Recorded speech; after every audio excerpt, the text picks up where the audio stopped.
अस्सलाम वालेकुम। So finally वो फार्म्स आ चुके हैं जिनका स्टूडेंट्स बहुत पूछ रहे थे कि फार्म्स कब आएंगे, लियारी के और जना के। तो दोनों फार्म्स आ चुके हैं। यहाँ पे आपने फिल करना है। इनकी जो लास्ट डेट है वो है 26 फरवरी, यानी कि ऑलमोस्ट हमारे पास 3 दिन है आपके पास फिल करने के लिए दोनों फार्म्स को।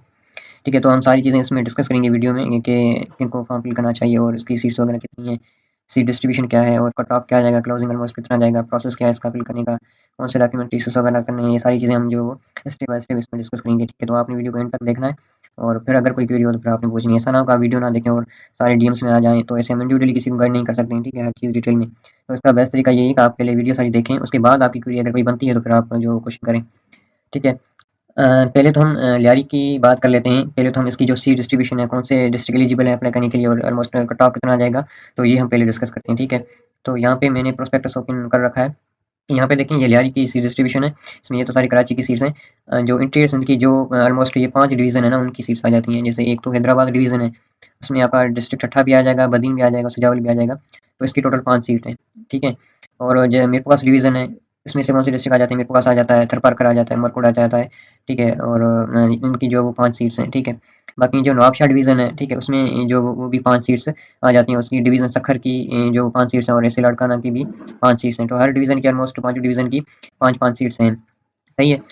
मतलब कि कराची डिवीज़न के अलावा बाकी सारे जितने भी डिस्ट्रिक्ट से जो भी स्टूडेंट हैं वो इसमें अप्लाई कर सकते हैं जिन्होंने एमडीकेट पास किया हो। और एमबीबीएस आपको पता है 55% आपका जो क्राइटेरिया वो लाजम होना चाहिए। ठीक है, बाकी जो क्लोजिंग है वो तो ज़ाहिर सी बात, अगर ये डिस्ट्रिक्ट सॉरी डिवीज़न में लेवल पे क्लोज हो रहा है तो फिर आप उस हिसाब से लिस्ट देखें, आपके डिस्ट्रिक्ट कहाँ क्लोज हुए हैं, फिर आपके जो डिवीज़न में जो डिस्ट्रिक्ट आते हैं उनको देखें तो वो कहाँ पे क्लोज हो रहे हैं। तो ऑलमोस्ट अगर हम रफली एक आइडिया लगाएं तो कुछ डिवीज़न हाई जाएंगी, कुछ जो लो जाएंगी। अगर हम फॉर मेरे पास की बात करें तो मेरे पास ऑलमोस्ट जो 87 प्लस जाएगा ये। ठीक है, और ऐसे ही हैदराबाद 86 प्लस जाएगा, शहीद बेनज़ीराबाद 86 प्लस जाएगा, सखर लाड़काना ये 86.5 प्लस जाएंगे। तो ऑलमोस्ट मतलब मेरी आपको यही सजेशन है कि अगर आपका एग्रीगेट जो वो 86 प्लस है तो आप जो इसके लिए अप्लाई कर दें। डिवीजन जो एमबीबीएस की सीट्स हैं लियारी में इंटीरियर की, उसके लिए आप अप्लाई कर सकते हैं। वैसे तो 86 भी कम लो हो जाता है, लेकिन फॉर दी सेफ साइड और आप अपनी सर्टिफिकेशन के लिए 86 तक ऑलमोस्ट जो मैं सारी ओवरऑल रेंज बता रहा हूँ आप अप्लाई कर सकते हैं 86 प्लस। ठीक है, वैसे अगर हम मोस्ट आइडियली बात करें तो 86.5 प्लस ऑलमोस्ट इसकी जो वो ऑलमोस्ट जाएगा, लेकिन 86 प्लस वाले सारे फिल कर देंगे फॉर्म। सही है। अब हमने ये बात कर ली कि जो 5 हर सीट की हर डिवीज़न की 5 सीटें हैं और जो एग्रीगेट सेफ है वो 86 प्लस वाले जो है वो अप्लाई कर दें, क्योंकि इससे नीचे मेरिट ये बहुत ही कम चांसेस होते हैं कि मेरिट ऐसे नीचे जाए, क्योंकि ये मेरिट की सीट्स हैं। दूसरी इसकी जो फीस होगी वो भी इसमें पूछ रहे थे, तो इसकी जो फीस है वो वही सेम है जो मेरिट वाली फीस है। यानी कि यहाँ पे अगर हम देखें इन्होंने प्रोस्पेक्टस में दिया होगा या नहीं। हम्म, चलो यहाँ पे तो नहीं दिया गया। आई थिंक इसमें फीस एक्चुअली नहीं है लियारी की। तो वही आपकी जो मेरिट की फीस है ना 32,000 पर जो वो ईयर आपकी ट्यूशन फीस हो जाएगी। बाकी जो भी है जो भी मेरिट वाली फीस होगी वो सेम अप्लाई होगी। ठीक है, तो मेरिट की सीट्स है तो मेरिट की फीस एलिजिबल होगी यहाँ पे। सही है। अब हम जो चलते हैं फॉर्म पे, उसको कैसे फिल करना है आपने, और मैंने आपको पहले ही बता दिया है जो हमें कौन से डॉक्यूमेंट्स चाहिए होंगे, और लास्ट डेट उन्होंने दी गई है 26 फरवरी। ठीक है, और ये जो आपका कोरियर करने का एड्रेस है, यानी कि इस एड्रेस पे आपने फॉर्म भेजना है और ये सारे 7 डॉक्यूमेंट्स अटेस्टेड करके भेज देने हैं। इसमें से कौन से डॉक्यूमेंट्स हैं, एक तो आपकी ये सारी फोटो कापी चाहिए होंगी। ठीक है, कोई भी ओरिजिनल चीज़ नहीं चाहिए आपकी। एक तो आपका मैट्रिक का पास सर्टिफिकेट चाहिए, पास सर्टिफिकेट या पास सर्टिफिकेट जो भी आप दे सकते हैं, और मार्कशीट भी चाहिए मैट्रिक की। ऐसे इंटर का जो सर्टिफिकेट चाहिए होगा और मार्कशीट भी चाहिए होगी। उसके बाद आपका पीआरसी डोमिसाइल और आपके फादर का जो अच्छा फादर का नहीं मांगा इसमें, आपका सर मांगा है कि पीआरसी डोमिसाइल और आपके फादर का पीआरसी। ठीक है, और अच्छा दोनों के मांगे, सही है। कैंडिडेट का और आपके फादर का दोनों का डोमिसाइल पीआरसी लाजमी देना है, और कैंडिडेट का आपका सीएनएससी और बेफाम जो भी हो, और एमडी 2024 का की जो रिजल्ट है उसको भी आपने हाईलाइट करके अपने रिजल्ट भेज दिए उनको। 2 रिसेंट फोटोग्राफ्स भेजने हैं आपने अपने। ठीक है, और फादर का सीएनएससी भेजना है। तो ये सारी डॉक्यूमेंट्स की जो लिस्ट है वो आप याद कर लें, देख लें उसमें से। तो ये सारे डॉक्यूमेंट्स आपने भेजने हैं लाजमी। ठीक है, और लास्ट डेट 26 फरवरी है। ये एड्रेस है। आई होप कितना आपको समझ आ गया होगा। अब नेक्स्ट स्टेप पे हम चलते हैं कि ये फॉर्म फिल मैं आपको स्टेप बाय स्टेप करके दिखाऊंगा। ठीक है, उसके बाद जो हम सबमिट करेंगे तो देखेंगे कि जो वो हमारा फॉर्म कैसे प्रिंट आउट होता है, उसमें कौन सी डिटेल्स आती हैं। ठीक है, अब ये जो वो लिंक है इस पे आप लिंक पे जाना है तो आपके सामने ये पोर्टल जो वो ओपन हो जाएगा डाउ का। सही है। ठीक है, तो हम इसको जो फॉर्म फिल करने की तरफ आपने डायरेक्ट इस पे आना है, आपने अपना सीएनएससी डालना है। जैसे मैं कोई भी यहाँ पे जो डाल देता हूँ। ठीक है, अ, ठीक है, 13 डिजिट्स का आपने जो अपना सीएनएससी डालना है, उसके बाद आप कोई भी पासवर्ड रख दें। मैं यहाँ पे जैसे रख देता हूँ मेड बायो एमडीके। ठीक है, रख दिया मैंने। अब मेरी डिवीज़न फार्मूला में कोई भी सिलेक्ट कर देता हूँ, हैदराबाद डिवीज़न है तो हैदराबाद। और यहाँ पे मैं अपना जो अपना नेम डालूंगा यहाँ पे कि भाई आपका जो नेम है वो कोई भी। ठीक है, उसके बाद आपने जो वो अपने फादर का नाम यहाँ पे डालना है। ठीक है, उसके बाद आपने जेंडर सेलेक्ट करेंगे, मार्शल स्टेटस जो भी आपका होगा यहाँ पे, जैसे डिस्ट्रिक्ट है तो वो आप डिस्ट्रिक्ट डालेंगे यहाँ पे। ठीक है, उसके बाद आपकी ईमेल जो भी होगी xyz@gmail.com जो भी होगी आप वो आप डालेंगे।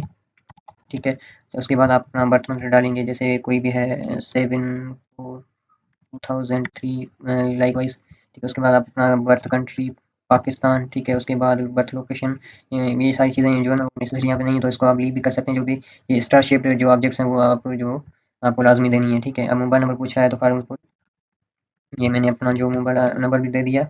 ये सारी चीज़ें आपने फिल कर दी हैं। ठीक है, अपना birth country, birth location, region, ये सारी चीज़ें ऑप्शनल है, तो अगर आप इसको चाहें तो छोड़ भी सकते हैं। ठीक है, जो भी जिसके ऊपर स्टार लगा है वो आपने चीज़ें मैंडेटरी देनी है, आपको पता होगा इतना बेसिक। ठीक है, होम एड्रेस आप फार्म कोई भी दे दें। ठीक है, form X Y Z colony. ठीक है, हैदराबाद। तो जो भी आपकी जो प्रेजेंट होम एड्रेस होगी वो आप देंगे। उसके बाद आपका जो डोमिसाइल डिस्ट्रिक्ट होगा वो आप देंगे। उसके बाद आपका जो पीआरसी होगा वो भी देंगे। फादर का कहाँ का है वो भी आप पीआरसी लिखेंगे, सॉरी डिस्ट्रिक्ट। उसके बाद आपने अपना एमडी के रोल नंबर देना है। ठीक है, और एमडी के सिर्फ जो रीटेक था आईबी हमारा वही वैलिड है, बाकी कोई भी जो वो वैलिड नहीं है। ठीक है, तो फॉर्म में मैंने यहाँ पे एक डाल दिया है, जस्ट रोल नंबर एमडी के इसको फॉर्म उसमें मैंने डाल दिया है, और टेस्ट सेंटर। ठीक है, ऐसे ही फादर की आप डिटेल्स डालेंगे। ठीक है, कोई भी ऑक्यूपेशन मैंडेटरी नहीं है, छोड़ दें इसको। ठीक है, मोबाइल नंबर कोई भी आप लिख दें इसमें। ठीक है, उसके बाद अपना सीएनएससी डालेंगे यहाँ पे। कितने हो गए, 1 2 3 4 5 6 7 8 9 10 11 13। ठीक है, तो ये अपना फादर का सीएनसी नंबर डालना है। उसके बाद आप जो स्कूल सिस्टम है, ठीक है, वो डालना है आपने। मैट्रिक की डिटेल देनी है पहले आपने। ठीक है, अगर ओ लेवल सेलेक्ट करें, अगर आपने मैट्रिक किया हुआ है तो फिर मैट्रिक सेलेक्ट करें। ठीक है, पासिंग ईयर आपका फॉर्म कौन सा था वो आप लिखें यहाँ पे, बोर्ड कौन सा है आपका। ठीक है, वो आप लिखें। उसके बाद आपकी जो टोटल मार्क्स मैट्रिक में वो कितनी थी वो आप लिखें। ठीक है, आपने सॉरी ऑब्टेन मार्क्स यहाँ पे लिखनी है। ठीक है, उसके बाद यहाँ पे टोटल मार्क्स आपने लिखनी है। उसके बाद आपका जो डिवीजन है, ग्रेड है, वो आपने लिखना है। ठीक है, उसके बाद इंटर की डिटेल्स देंगे, अगर आपने इंटर किया साइंस में तो वो लिखेंगे, वरना वो ए लेवल लिखें आप। पासिंग ईयर कौन सा था, ठीक है, वो आपने यहाँ पे लिखना है। फिर उसके बाद आपने अपना बोर्ड का नेम देना है, यहाँ पे ऑब्टेन मार्क्स आपने देनी है। उसके बाद आपने टोटल मार्क्स देनी है, यहाँ पे फिर से वही ग्रेड आपने डालना है। उसके बाद जो वो ये सारी आपका जो साइंस सब्जेक्ट मार्क्स हैं वो आ जाएंगे। फॉर एग्जाम्पल जैसे हमारे थ्योरी में 85 होते हैं, प्रैक्टिकल में 15 टोटल, तो यहाँ पे आपने पार्ट 1 के डालने हैं। ठीक है, और यहाँ पे आपने पार्ट 2 के डालने हैं, यहाँ पे फर्स्ट ईयर के, यहाँ पे इंटर के। ठीक है, तो जैसे मेरे यहाँ पे हो गए 80। ठीक है, यहाँ पे 80। ठीक है, 80 हो गए। ठीक है, और यहाँ पे मेरे 14 मार्क्स, प्रैक्टिकल टोटल 15 होते हैं यहाँ। बाकी जो भी आपका परसेंट क्रेडिट हुआ आप उस पे हिसाब से डालें। ठीक है, तो यहाँ पे प्रैक्टिकल के मार्क्स, यहाँ पे जो वो थ्योरी के मार्क्स, और यहाँ पे इंटर के मार्क्स डालें आप। ठीक है, 80। ठीक है, 80। अब हम नीचे आएंगे तो यहाँ पे भी 80। ठीक है, और यहाँ पे हम प्रैक्टिकल मार्क्स डालेंगे 14 14 और 14। ठीक है, तो ये टोटल ऑटोमेटिकली हो जाएगा। अब नीचे आएंगे, ये सारे आपने टिक कर देने हैं। ठीक है, मैट्रिक का सर्टिफिकेट, इंटर मार्कशीट, कैंडिडेट का पीआरसी, डोमिसाइल। ठीक है, इंटर का जो सर्टिफिकेट, फादर का डोमिसाइल, आपका अपना नियासी, फादर का सीनासी, फोटोग्राफ से लगाने आपने, रिजल्ट एमडी कार्ड वगैरह, ये सारी करके आपने ये यहाँ पे ये फॉर्म आप देख सकते हैं मेरा सबमिट हो चुका है। मैंने जो लास्ट स्टेप करना है वो करना है मैंने, यहाँ पे अपनी जो पिक्चर है वो अपलोड करनी है। ठीक है, तो मैं कोई भी पिक्चर यहाँ पे रैंडम सेलेक्ट करके अपलोड करता हूँ। ठीक है, आप अपने हिसाब से कर दीजिएगा, मैं फाइल को यही वाली कर देता हूँ। ठीक है, तो मैंने अपलोड कर दी। ठीक है, और ये अपलोड करूँगा तो ये खुद ब खुद ऑटोमेटिकली डाउनलोड हो जाएगी। ठीक है, अब ये देखें आप, ये लोड हो रहा है, सक्सेसफुली अपलोड हो गई ये पिक्चर। अब ये डाउनलोड हो गया मेरा जो पीडीएफ फॉर्म है, एप्लीकेशन फॉर्म, ये पीडीएफ फॉर्म में आ गई। ठीक है, ये देखिए सारी डेटा आ गई। ठीक है, यहाँ पे आप अपना फोटोग्राफ लगाएंगे और ये सारी डेटा हमारी यहाँ पे आ गई है। और ये जो आपने डॉक्यूमेंट्स के साथ लगाने हैं टेस्ट करके, और ये लास्ट डेट गिवन है, ये एड्रेस गिवन है। ठीक है, इसको हम कर लेंगे डाउनलोड। ठीक है, इसको डाउनलोड कर लिया। ठीक है, अब क्या करेंगे, अब जो है वो ये करेंगे। अच्छा, एक बात और याद रखें, इसका कोई चालान वगैरह नहीं है। ठीक है, सिर्फ आपने क्या करना है, जो फॉर्म है आपका वही आपने जो टीसीएस कर देना है, कोरियर कर देना है। बाकी जो ये सारे डॉक्यूमेंट्स हैं वो साथ आपने भेजने हैं इस एड्रेस पे। ठीक है, कोई चालान वगैरह नहीं है, कोई फीस नहीं है। बाकी सारी मैंने डिटेल आपको बता दी है। आई थिंक अब कोई भी चीज़ रहती नहीं है। ऐसे ही हम नेक्स्ट वीडियो में जो वो बीटीएस के लिए चीज़ें डिस्कस करेंगे कि बीटीएस का जो फॉर्म है वो कैसे फिल करना है। ठीक है, तो वो हम नेक्स्ट वीडियो में डिस्कस करेंगे इंशाल्लाह।